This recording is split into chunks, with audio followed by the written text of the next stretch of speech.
We were 4 days into our Mojave adventure and found ourselves driving into Bonanza Gulch in the El Paso Mountains.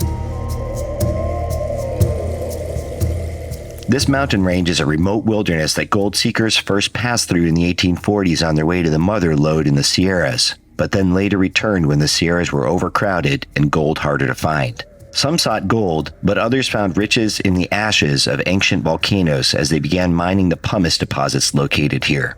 To begin our exploration of Bonanza Gulch, we set up our tents in the shadows of the abandoned Holly Ash mine and watched the sun set.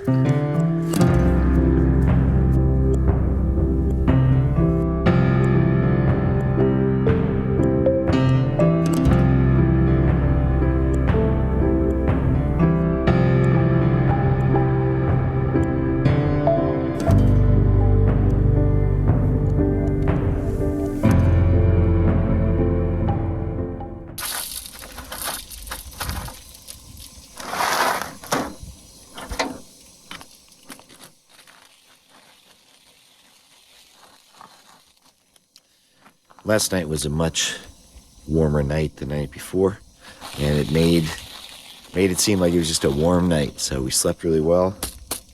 Now we're waking up here. We're in this old pumice mine, which is interesting. You know, they would mine this stuff out to put in cleaners and had other industrial uses. But basically you've got just these big white chalk veins almost that have been cut into and the pumice hauled out. Obviously that means there was a volcanic explosion here at one point in the past. This mine that we're at now is called the Holly Ash Mine, and it has a few foundations. There's a lot of old kind of equipment hanging around. Not any useful stuff, but things like a lot of, I don't know, water tanks and probably tanks they use for the pumicite processing and that sort of thing.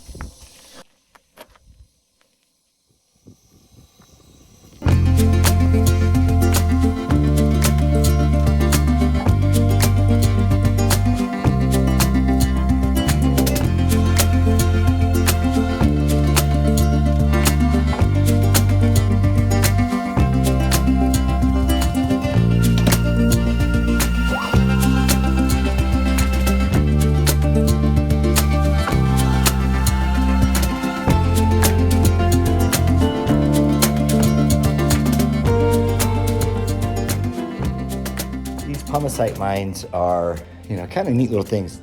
They don't go down very far. They're pretty much just gouged in here. The Dutch cleanser is way deeper than this and a lot bigger. And it has big chunks that you can kind of pick up and throw.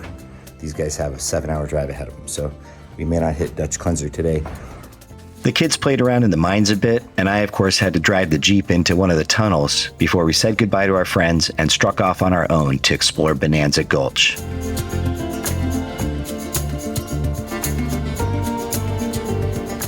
In the late 1800s, gold was being mined in the El Paso Mountains, but better gold in the nearby Rand Mountains lured most of the prospectors away by the early 1900s. These mountains lay dormant for several decades, and then the Great Depression hit. The price of gold fell 70%, and these mountains were of no interest to commercial ventures. But a whole new group of prospectors trickled out of the cities looking to escape. Those prospectors lived out here building cabins and digging mines. So we set out to find some of them, starting with the volunteer-maintained Bickel camp. We are now by ourselves, and I actually decided it was time to air down the tires just because there's so much rattling on these washboard roads. On our way to Bickel camp. I haven't been there in a little while. And we'll see what else. What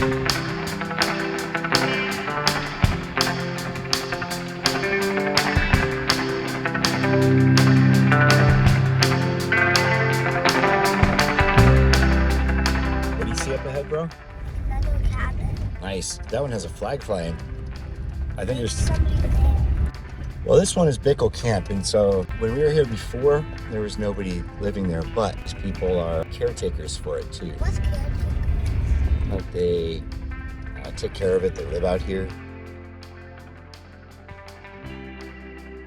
Yeah, now I remember. Yeah. What do you remember about it? All the cans and stuff? No, that's it. Oh yeah. I remember this guy over here. That's called a scout. International Scout. I remember my dad driving one of these. He had tools in it and stuff.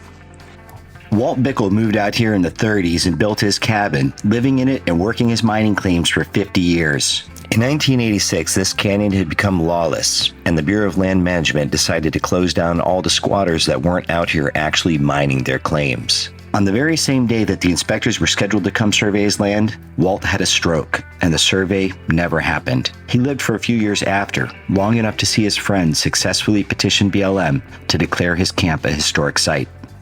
So they didn't have tires. Why do you think these ones are straight up and down and the other ones in the back are big spikies? Those ones to grip on and these ones to move. Yep, these ones steer probably. So by cutting into the sand, they kind of help steer it. Look at all these jerry cans. These are just like the ones we use for our field. Same thing, right? Walt was a desert pack rat of sorts and displayed his desert treasures all over his camp on tables, and everything had a price. He also had an eye for rocks and would regularly sell semi-precious stones to rock hounds who made the trek out from LA. That's exciting. I didn't know this was open. Neat. Oh, wow. So this is how he was living. And there's a picture of him right there. His cabin has been left intact exactly the way he left it when he had his stroke. His favorite hat still sits on his bed. Wow. All right, rolling out. Let's do it. Nice. So we stopped and talked to the caretaker at Bickel camp. There's a guy who just kind of comes out here and spends a month at a time. Said he's been doing it for 6 years. He told us about the old Bonanza Gulch post office, so we gotta check that out. We're gonna go see if we can find it, along with a couple other cabins on the way.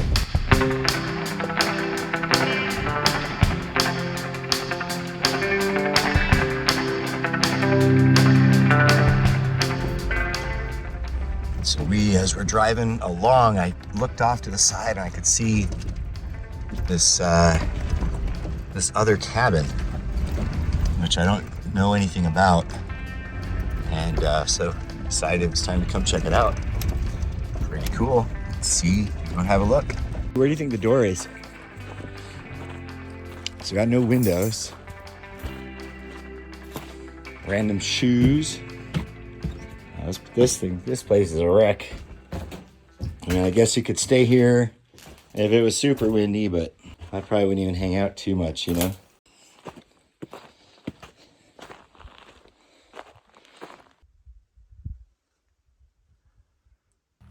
No idea what this cabin was for.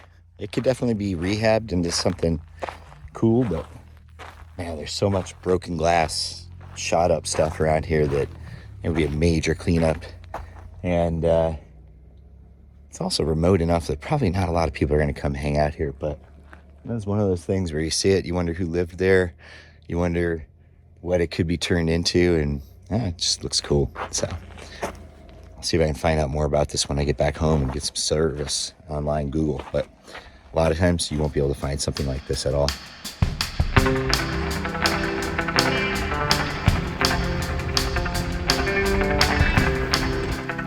Hey, look over here. What do you see? Another cabin, I guess. Vacant means there's nobody here. Let's check it out. Yeah, that thing is massive. So they got a wood stove. We got, oh, here's the books. Look, here's another little wood stove. What do you think that's for? I don't know. Here's what I think it's for. What? I think you put food in there. And then what? And then it keeps the animals from getting onto it. What's this? Oh, look at it. The refrigerator built into the wall. It's kind of cool in there too.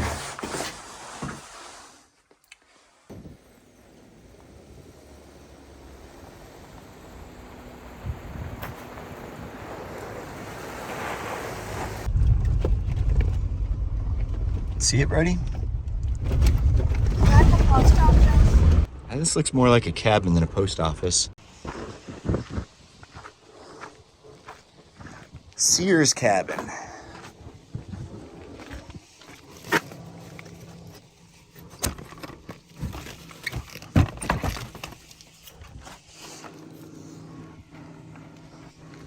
Look, they got a bed if you wanted to lay down there. Looks like it was bunk beds. And here's the sign in. This one has a pen. You want to write it?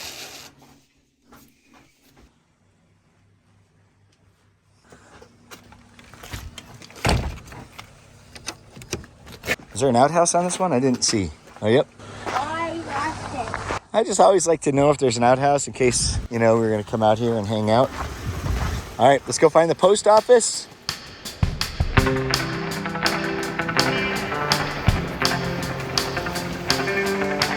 This area is known as Bonanza Gulch. Do you know what a bonanza is? Bonanza is like when something's crazy, but it's, if you were to find a lot of gold, you'd be like, bonanza.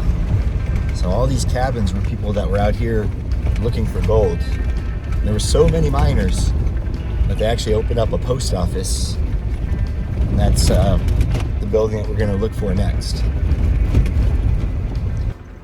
See a little green roof. I think that's the post office. Yep, looks like it.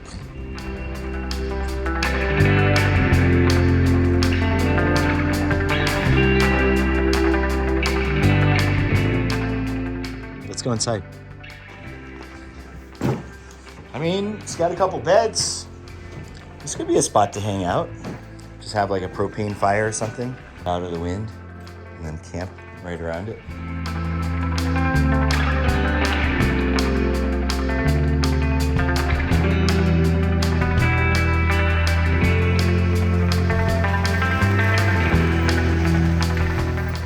So from here you can see post office, Searle's cabin down there, and actually the True Hearts cabin, and then further on, two more.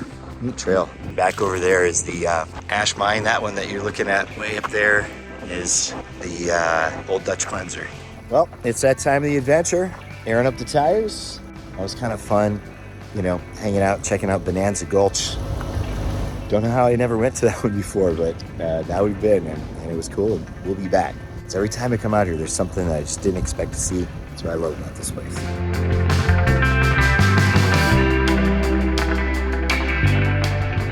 Driving through Bonanza Gulch, you feel the dreams that drew these prospectors out here, driven by the promise of gold over in those there hills. Walking in their cabins and looking at their life's work, I can't help but be inspired at the people like Walt Bickel that were resourceful enough to thrive in this desert. And that inspiration, well, that's why we come out here.